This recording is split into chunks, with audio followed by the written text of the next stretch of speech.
चुड़ैल ने सुप्रिया से कहा कि डरो मत, मैं तुम्हें नुकसान नहीं पहुंचाने वाली, मैं तो तुम्हें बचाने आई थी। हेलो दोस्तों, स्वागत है आपका हमारे YouTube चैनल भूत वर्स पे। तो दोस्तों, आज की कहानी मुझे मेरे एक फॉलोअर ने भेजी है जो कि पंजाब से है। तो कहानी कुछ ऐसी है। सुप्रिया और मनोज दोनों बहुत ही अच्छे दोस्त हैं और रिलेशनशिप में दोनों अलग अलग शहरों में नौकरी करते हैं और एक लॉन्ग डिस्टेंस रिलेशनशिप मेंटेन कर रहे हैं, जिसकी वजह से 2-3 महीने बाद ही मिलना जुलना हो पाता है। इस बार जनवरी में दोनों ने मिलने का प्लान किया। सुप्रिया ने इस बार दिल्ली में मिलने का प्लान किया।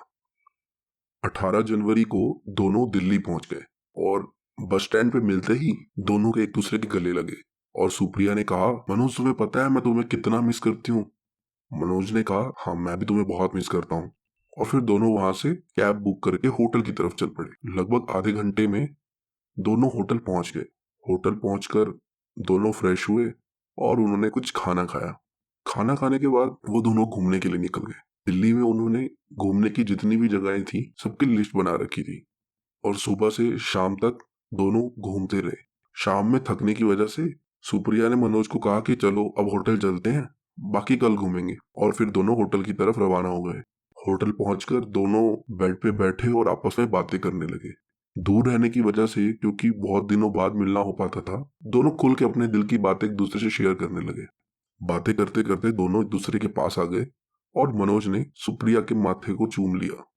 इसके बाद दोनों प्यार से एक दूसरे के साथ चिपक गए, मानो कि जैसे कोई सांप चंदन के पेड़ से चिपका हो, और प्यार की मधुशी में खो गए।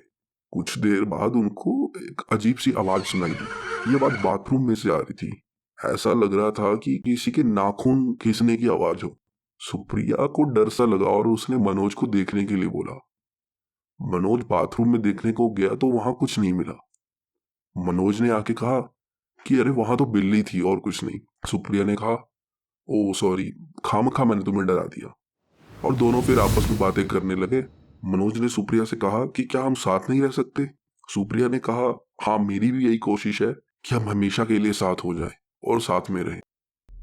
थोड़ी देर बाद सुप्रिया को एहसास हुआ कि उनके बिस्तर के नीचे कुछ है और वो डरने लग गई। डरने के बावजूद भी उसने बिस्तर से उतरकर जैसे ही नीचे देखा तो उसकी सांस अटक गई। वो एकदम से कांपने लगी। उसको इस हालत में देखकर मनोज बिस्तर से नीचे उतरा और उसने भी बिस्तर के नीचे देखा, पर उसे कुछ दिखाई नहीं दिया। मनोज उसे समझाने लगा कि डरने की कोई जरूरत नहीं है, हो सकता है तुम्हारा वहम है, और उसे शांत करने लगा। थोड़ी देर बाद अलमारी में से धक धक की आवाज आने लगी और ये आवाज दोनों ने सुनी थी। ये आवाज सुनकर इतना तो निश्चित हो ही गया था कि इस कमरे में उन दोनों के अलावा कोई तीसरा भी है। सुप्रिया सही थी, उसने सही महसूस किया था। अब मनोज और सुप्रिया दोनों डर रहे थे। फिर एकदम से सामने रखा हुआ शीशा चटक गया और टूटकर नीचे बिखर गया और उन दोनों ने देखा कि शीशे के पीछे एक छोटा सा कैमरा लगा हुआ है और उस कैमरे में अभी तक जो भी उन दोनों ने किया सब रिकॉर्ड हो चुका था। यह देखते ही सुप्रिया सोच में पड़ गई। इतने में ही अलमारी अपने आप खुल गई और उसके अंदर से एक चुड़ैल जैसी एक आकृति निकली और वो जोर जोर से गुर्राने लगी। यह देखकर सुप्रिया की तो जान ही अटक गई थी। वो चुड़ैल हवा की रफ्तार से आई और मनोज को हवा में उठा दिया और वो गुर्राने लगी। मनोज ने कहा, मुझे छोड़ दो, मुझे जाने दो, मुझे नहीं पता क्या हो रहा है ये सब। उस चुड़ैल ने गुर्राते हुए बोला, सच बोलो। मनोज ने कहा, मुझे नहीं पता क्या हो रहा है, मुझे छोड़ दो। यह देखकर सुप्रिया ने भी मनोज को छुड़ाने की कोशिश की, लेकिन वो कुछ भी ना कर पाई।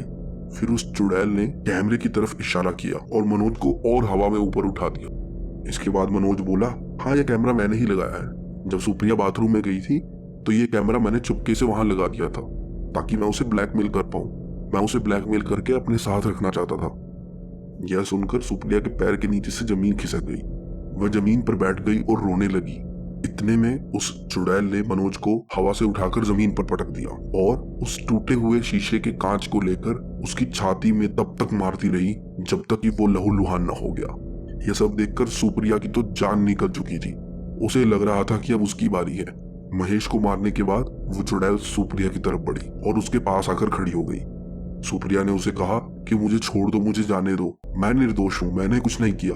उस चुड़ैल ने सुप्रिया से कहा कि डरो मत, मैं तुम्हें नुकसान नहीं पहुंचाने वाली, मैं तो तुम्हें बचाने आई थी। मेरा नाम निशा है, मेरे साथ भी इसने होटल में यही सब किया था और ये मुझे ब्लैकमेल करता था। मैं कमजोर थी, इसलिए मैंने डर के आत्महत्या कर ली थी, लेकिन मेरा बदला आज पूरा हुआ। अब यह किसी भी लड़की के साथ कुछ गलत नहीं कर पाएगा। और यह बोलकर वो चुड़ैल हवा में गायब हो गई। सुप्रिया ने रोना बंद किया और उस चुड़ैल का धन्यवाद किया। सुप्रिया वहां से भागकर होटल रिसेप्शनिस्ट के पास गई और उसने सारी बात बताई। उन्होंने पुलिस को भी बुलाया। पुलिस के आने पर वो लोग सुप्रिया पर शक करने लगे, लेकिन कैमरे में सब कुछ रिकॉर्ड हो चुका था और पुलिस वालों ने भी सारी चीजें देख ली थी। और वो लड़की निशा जो चुड़ैल बनकर आई थी, वो उस पुलिस वाले की ही बेटी थी। अंत में उसने सुप्रिया को वहां से जाने दिया और कहा कि आगे से किसी पे भी आंख बंद कर विश्वास मत करना। और सुप्रिया वहां से भगवान का शुक्र कर अपने घर वापिस आ गई। तो ये कहानी हमें सुप्रिया ने ही इंटरनेट के माध्यम से शेयर की है। आज वो अपनी लाइफ में वेल सेटल्ड है और खुशी से अपनी जिंदगी जी रही है। तो मिलते हैं अगली कहानी में, भूत वर्ष में।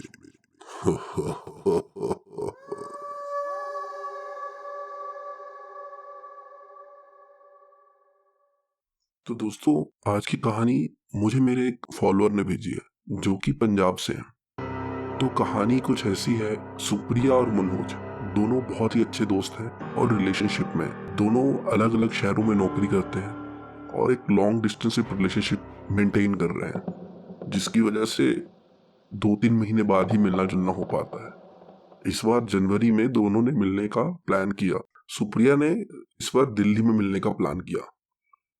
18 जनवरी को दोनों दिल्ली पहुंच गए और बस स्टैंड पे मिलते ही दोनों के एक दूसरे के गले लगे। और सुप्रिया ने कहा, मनोज तुम्हें पता है मैं तुम्हें कितना मिस करती हूँ। मनोज ने कहा, हाँ मैं भी तुम्हें बहुत मिस करता हूँ। और फिर दोनों वहां से कैब बुक करके होटल की तरफ चल पड़े। लगभग आधे घंटे में दोनों होटल पहुंच गए। होटल पहुंचकर दोनों फ्रेश हुए और उन्होंने कुछ खाना खाया। खाना खाने के बाद वो दोनों घूमने के लिए निकल गए। दिल्ली में उन्होंने घूमने की जितनी भी जगहें थी सबकी लिस्ट बना रखी थी और सुबह से शाम तक दोनों घूमते रहे। शाम में थकने की वजह से सुप्रिया ने मनोज को कहा कि चलो अब होटल चलते हैं, बाकी कल घूमेंगे। और फिर दोनों होटल की तरफ रवाना हो गए। होटल पहुंचकर दोनों बेड पे बैठे और आपस में बातें करने लगे। दूर रहने की वजह से, क्योंकि बहुत दिनों बाद मिलना हो पाता था, दोनों खुल के अपने दिल की बातें एक दूसरे से शेयर करने लगे। बातें करते करते दोनों एक दूसरे के पास आ गए और मनोज ने सुप्रिया के माथे को चूम लिया। इसके बाद दोनों प्यार से एक दूसरे के साथ चिपक गए, मानो कि जैसे कोई सांप चंदन के पेड़ से चिपका हो, और प्यार की मधोशी में खो गए। कुछ देर बाद उनको एक अजीब सी आवाज सुनाई दी। ये आवाज बाथरूम में से आ रही थी। ऐसा लग रहा था कि किसी के नाखून खींचने की आवाज हो। सुप्रिया को डर सा लगा और उसने मनोज को देखने के लिए बोला। मनोज बाथरूम में देखने को गया तो वहां कुछ नहीं मिला। मनोज ने आके कहा कि अरे वहां तो बिल्ली थी और कुछ नहीं। सुप्रिया ने कहा, ओ सॉरी, खामखा मैंने तुम्हें डरा दिया। और दोनों फिर आपस में बातें करने लगे। मनोज ने सुप्रिया से कहा कि क्या हम साथ नहीं रह सकते। सुप्रिया ने कहा, हाँ मेरी भी यही कोशिश है कि हम हमेशा के लिए साथ हो जाएं और साथ में रहें। थोड़ी देर बाद सुप्रिया को एहसास हुआ कि उनके बिस्तर के नीचे कुछ है और वो डरने लग गई। डरने के बावजूद भी उसने बिस्तर से उतरकर जैसे ही नीचे देखा तो उसकी सांस अटक गई। वो एकदम से कांपने लगी।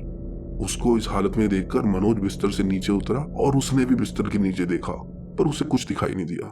मनोज उसे समझाने लगा कि डरने की कोई जरूरत नहीं है, हो सकता है तुम्हारा वहम है, और उसे शांत करने लगा। थोड़ी देर बाद अलमारी में से धक धक की आवाज आने लगी और ये आवाज दोनों ने सुनी थी। ये आवाज सुनकर इतना तो निश्चित हो ही गया था कि इस कमरे में उन दोनों के अलावा कोई तीसरा भी है। सुप्रिया सही थी, उसने सही महसूस किया था। अब मनोज और सुप्रिया दोनों डर रहे थे। फिर एकदम से सामने रखा हुआ शीशा चटक गया और टूटकर नीचे बिखर गया और उन दोनों ने देखा कि शीशे के पीछे एक छोटा सा कैमरा लगा हुआ है और उस कैमरे में अभी तक जो भी उन दोनों ने किया सब रिकॉर्ड हो चुका था। यह देखते ही सुप्रिया सोच में पड़ गई। इतने में ही अलमारी अपने आप खुल गई और उसके अंदर से एक चुड़ैल जैसी एक आकृति निकली और वो जोर जोर से गुर्राने लगी। यह देखकर सुप्रिया की तो जान ही अटक गई थी। वो चुड़ैल हवा की रफ्तार से आई और मनोज को हवा में उठा दिया और वो गुर्राने लगी। मनोज ने कहा, मुझे छोड़ दो, मुझे जाने दो, मुझे नहीं पता क्या हो रहा है ये सब। उस चुड़ैल ने गुर्राते हुए बोला, सच बोलो। मनोज ने कहा, मुझे नहीं पता क्या हो रहा है, मुझे छोड़ दो। यह देखकर सुप्रिया ने भी मनोज को छुड़ाने की कोशिश की, लेकिन वो कुछ भी ना कर पाई। फिर उस चुड़ैल ने कैमरे की तरफ इशारा किया और मनोज को और हवा में ऊपर उठा दिया। इसके बाद मनोज बोला, हाँ ये कैमरा मैंने ही लगाया है। जब सुप्रिया बाथरूम में गई थी तो ये कैमरा मैंने चुपके से वहां लगा दिया था ताकि मैं उसे ब्लैकमेल कर पाऊं। मैं उसे ब्लैकमेल करके अपने साथ रखना चाहता था। यह सुनकर सुप्रिया के पैर के नीचे से जमीन खिसक गई। वह जमीन पर बैठ गई और रोने लगी। इतने में उस चुड़ैल ने मनोज को हवा से उठाकर जमीन पर पटक दिया और उस टूटे हुए शीशे के कांच को लेकर उसकी छाती में तब तक मारती रही जब तक कि वो लहूलुहान न हो गया। यह सब देखकर सुप्रिया की तो जान निकल चुकी थी। उसे लग रहा था कि अब उसकी बारी है। महेश को मारने के बाद वो चुड़ैल सुप्रिया की तरफ बढ़ी और उसके पास आकर खड़ी हो गई। सुप्रिया ने उसे कहा कि मुझे छोड़ दो, मुझे जाने दो, मैं निर्दोष हूँ, मैंने कुछ नहीं किया। उस चुड़ैल ने सुप्रिया से कहा कि डरो मत, मैं तुम्हें नुकसान नहीं पहुंचाने वाली, मैं तो तुम्हें बचाने आई थी। मेरा नाम निशा है, मेरे साथ भी इसने होटल में यही सब किया था और ये मुझे ब्लैकमेल करता था। मैं कमजोर थी इसलिए मैंने डर के आत्महत्या कर ली थी, लेकिन मेरा बदला आज पूरा हुआ। अब यह किसी भी लड़की के साथ कुछ गलत नहीं कर पाएगा। और यह बोलकर वो चुड़ैल हवा में गायब हो गई। सुप्रिया ने रोना बंद किया और उस चुड़ैल का धन्यवाद किया। सुप्रिया वहां से भागकर होटल रिसेप्शनिस्ट के पास गई और उसने सारी बात बताई। उन्होंने पुलिस को भी बुलाया। पुलिस के आने पर वो लोग सुप्रिया पर शक करने लगे, लेकिन कैमरे में सब कुछ रिकॉर्ड हो चुका था और पुलिस वालों ने भी सारी चीजें देख ली थी। और वो लड़की निशा जो चुड़ैल बनकर आई थी वो उस पुलिस वाले की ही बेटी थी। अंत में उसने सुप्रिया को वहां से जाने दिया और कहा कि आगे से किसी पे भी आंख बंद कर विश्वास मत करना। और सुप्रिया वहां से भगवान का शुक्र कर अपने घर वापिस आ गई।